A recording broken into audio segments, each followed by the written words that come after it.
Alright, what's going on, guys? Trev back again, here to bring you another video. This one's going to be doing our third Q&A leading up to the second last episode of The Walking Dead Season 7. That's for episode 15. It's called Something They Need.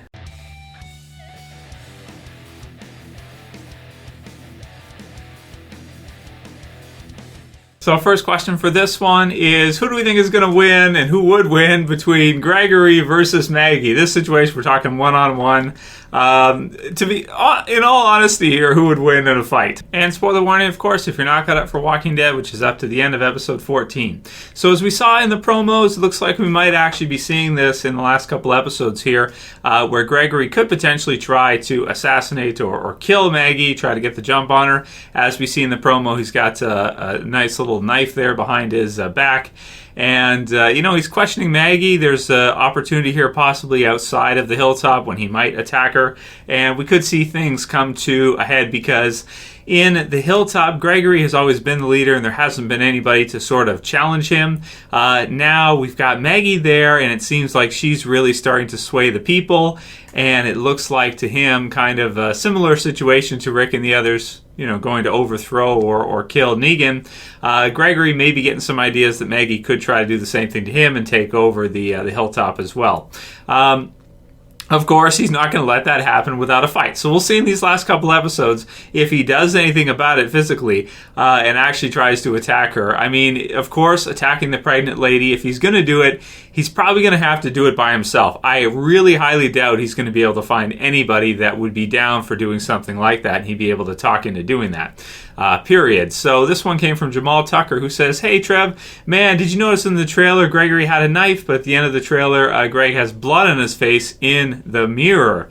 So that is really crazy. So could he attack Maggie in this one and try to take her out or something? And what would happen? And especially getting to see the sneak peek where she's outside, it's like the perfect opportunity. If he's going to try to do it, that's the time to try and do it. So it brings into question who would win between the two.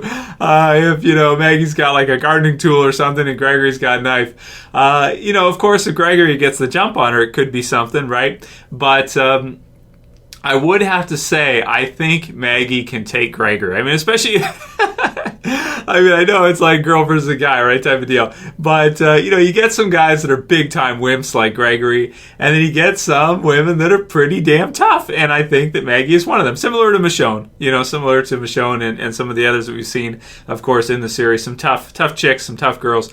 One-on-one Gregory versus Maggie. I'm going to go with Maggie. In the series, what we might see, maybe you're right with the blood on his face type thing. Could possibly be maybe he does attack her and he's able to stab her or something, but she's able to fight him off after that. I don't know, man. That's going to be pretty tough to say. But because she's pregnant, she's obviously not going to go down without a huge fight. And no, I do not think Maggie's going to be killed off in this finale. I think if Gregory does attack her, she's going to be able to fight him off. And I think given preparation, him getting the jump on her is an advantage on his part, of course, because she doesn't know that he's going to attack her, obviously, and that he's got a knife and everything. So we'll see if he actually uses it or if the blood's from something else, like killing a zombie or something. You never know. It could be just something like that. So we'll see. But one-on-one, with preparation, if they both knew about it, I'm definitely going with Maggie to win this one. You guys can write your comments below, though, if you think Gregory can take Maggie down. I'm going to go with Maggie for sure.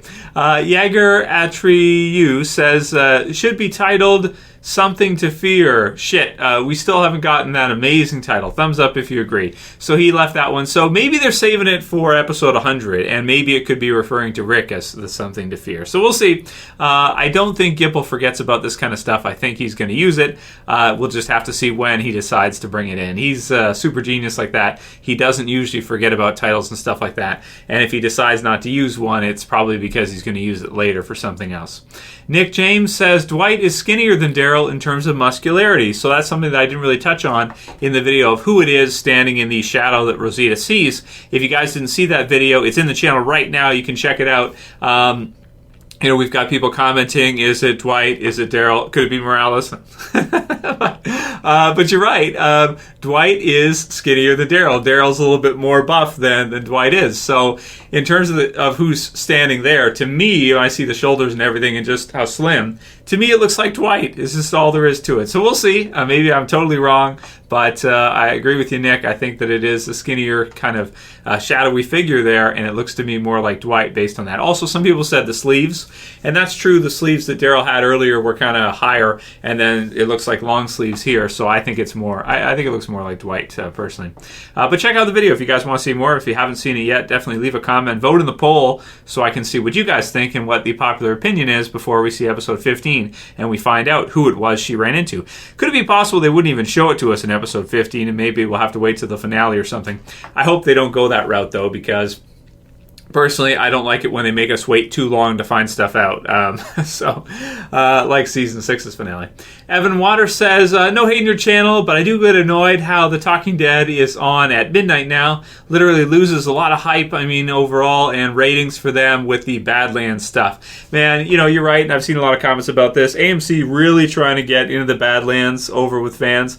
It's just, I'm not big on Into the Badlands. I don't know. It's there and everything, but even yesterday I mentioned it in the videos, or the day before, for, like the premiere season 2 of Into the Badlands and stuff, and they're just commercializing, they're advertising the hell out of it. And it's just like, you're trying to stuff it down people's throats. You can't really do that. Something that's quality, people are going to watch it. If it's not quality, then you can advertise all you want. It's not going to work because it doesn't have that quality that people want. For me right now, Walking Dead is my favorite show on AMC, of course. Then I'm going to go with Fear the Walking Dead. Yes, Fear the Walking Dead is my second favorite. Then I'd go with Better Call Saul, and then maybe, some of the others, like Into the Badlands and stuff. But I don't know. It's okay, I guess. But yeah, you're right about Talking Dead being shifted back.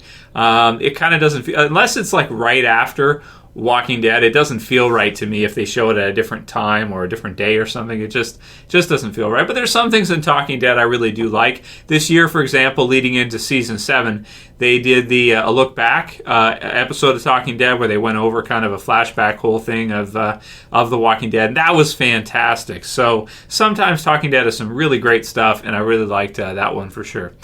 King Solomon says, it's a diversion to get them out because Tara says they have a shoot-first mentality. So he's thinking the explosion that we see at the Oceanside is a diversion to get them out. From the promo and from what I've seen you guys say, it looks like you guys are in agreement that from what we see, it looks more like Rick and the others are going to forcefully take what they need so that they give them no option to say no. So even if Rick and the group brought it to them peacefully and offered for the Oceanside to join in the war and fight back against Negan, it seems like to me they're not even going to give them the option. They're going to either force them to. They're either going to take what they need or force them to fight. Maybe they don't care so much about the people there joining to fight. Maybe they just really want those weapons in the armory, which it looks like to me that's the case. It also doesn't look like it's going to be that hard either. From the promo, it looks like they're going to sweep them and it should be pretty easy. Rick and the others are super tough, and they know the layout of the Oceanside and everything, and obviously they don't want to kill anybody probably because they know they're not bad people, but at the same time they're going to need to get those weapons so they can go after Negan and the Saviors for sure. So it looks like they're not leaving it up to question. They're going to take it one way or another. Adilson Cabral says, Trev, I count 3 different times Sasha had a clear shot at Negan. So you could be right. And that's something that when I watched the episode 2, I was a little bit frustrated at because, if you're staking it out, you probably shouldn't be talking about emotional stuff with your trigger finger, girl. Your sniper needs to be relaxed, logical, calm, super ego based. We don't need emotions and all this stuff getting messed up in here. We need her cool as a cucumber, ready to go, relax, somebody massaging her feet as she's getting ready, that kind of deal. You don't need to be talking about dead people and emotions and all this crap, and waiting there for the right moment. And as soon as he opens and she sees him, bam, it's over. But of course, in a way too, it's plot armor. She can't kill Negan off here. It just can't. It can't end like that. It just can't. So it's what it is, right? What would Negan do? Says that's the username. What would Negan do? I actually like that. Hi, Trev. What do you think will end up happening with the pills that Eugene made? Do you think they will ever be used? So that's a similar one. I answered, the theory about possibly them being used, given one to Sasha. We'll see. Check out the Q&A yesterday if you want to hear more on that theory. It's a great idea that maybe the pills could be given to Sasha. I like it. Nettie the Noodle That's another good name. Says, Q&A Trev, do you think that maybe these survivors were setting off an explosion at the oceanside to scare them away so they can swoop in, take their guns, and leave without having to hurt any innocent bystanders? And yeah, I think you're right about that. I don't think they want to hurt the people of the oceanside, but at the same time, they need to get in there. They need to get those weapons. They don't have much of a choice, so maybe that's their strategy, which makes a lot of sense. If you don't leave it up to question or option, then you're 100% guaranteed you're going to win one way or another.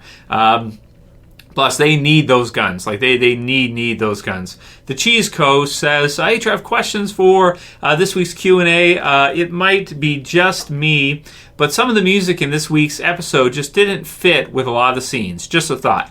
And that's true, and that's something. Some of the score I liked in the episode. Some of it I didn't. Some of the score near the beginning, and that was a little bit off. Some of the camera work and angles and everything, and kind of the voiceovers with people talking after with weird camera angles was a little bit weird at the beginning too. I usually mention in my review who directs each episode, that kind of thing, so we know who to give flack to if it's a bad episode, or if it's a good one, we know how to praise them like every episode Greg Nicotero does, pretty much. But with this case, they didn't have it listed, so I'll check the wiki again today or tomorrow and see if they updated who it was who directed the episode, because right now I don't know who it was. It wasn't listed on the wiki, so I couldn't say. But if you guys know, write in the comments below. Why not? Do two more. Next one's from Josh Giles. He says, Q&A Trev, what are you going to change with the background? I'd love to see another poster maybe. Keep up the killer work, bro. Well, the Killing It one is probably going to stay. Let's be honest here. I love that poster, and it wasn't that cheap. It was like $50 or something, so that's probably going to stay. The Negan one, now that Negan's here and everything, and it's not like the first half of the season, maybe we could change that, but I get scared taking Negan down. And then this one needs an upgrade for sure. So we'll see. We'll have some new stuff coming up this year, and we'll change it up a bit. We may put a Game of Thrones poster in there, and everybody will gasp and be so mad, or maybe a Fear poster or something. People get so angry that, oh, get that out of there. Like that happened last time. So we'll see. But, soon, this year, it'll be changed up this year for sure. Last one, Alex Espinosa says, Trev, Q&A, where the hell does Ezekiel get enough meat to feed his tiger? That there is a major flaw, I think. Don't tigers eat like 50 pounds of meat daily? If he does have enough, somehow would the Kingdomites be pissed he's wasting so much food on a tiger instead of having barbecues for them? I don't know. What do you think? So, for Alex, yeah, that's a good question, man. I guess you really thought into this a lot. Maybe you found a plot hole because not sure where Shiva gets her sustenance from and keeps her relaxed so she doesn't just start attacking people.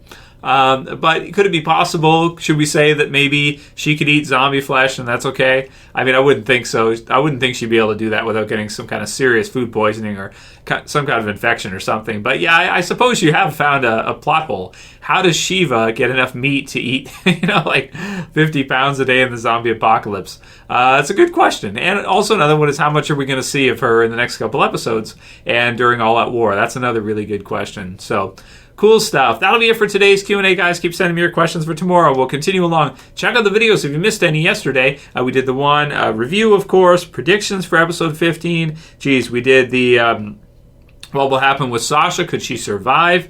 And we did the who is it that Rosita sees. So check out all those videos in the channel, and I'll put them here as well, too, as end videos. That's it for this one, guys. I'll see you again tomorrow. It's Trev, and I'm saying peace. See you guys. You better subscribe.